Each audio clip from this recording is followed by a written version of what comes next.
nag-unboxing ako ng, hindi pala gumagana yung memory card. Pero nag-record siya. So, ito siya. Taran!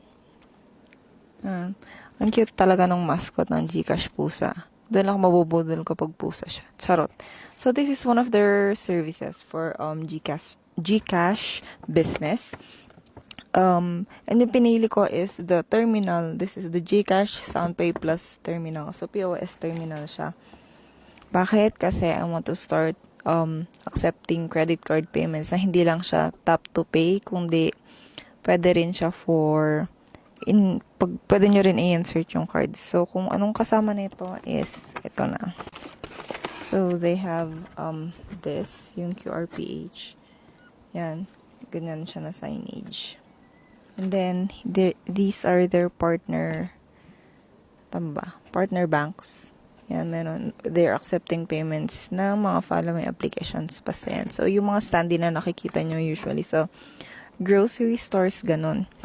And then, they also have of course, these are the frequently asked questions.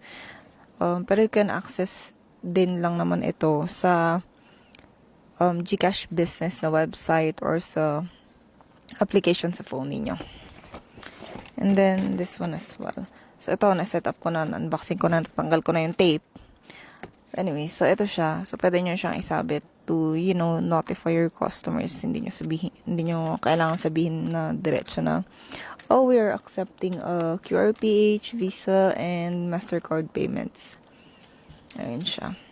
Then, of course, ito na yung POS, the SoundPay Plus. Kaso, meron kasing details na nakalagay sa wrap, so I have to cover it. I will open the SoundPay Plus box na. So, they have included manual. Ganyan siya. Nakikita niyo yung camera ko. And then, ganito naman sa likod. So, pwede siyang tap to pay dito sa may taas. And then, pwedeng insert yung card dito sa likod. Ganyan siya. O, diba? And then, kapag kunyari may pumasok na payment, ganon, pasok siya na parang payments received, parang ganon. O, sige, ito, i-on natin. Cash business, and then, welcome. And then, ito, may included siya na charger. So, yun lang naman, share ko lang. And if you have any questions, of course, comment down below.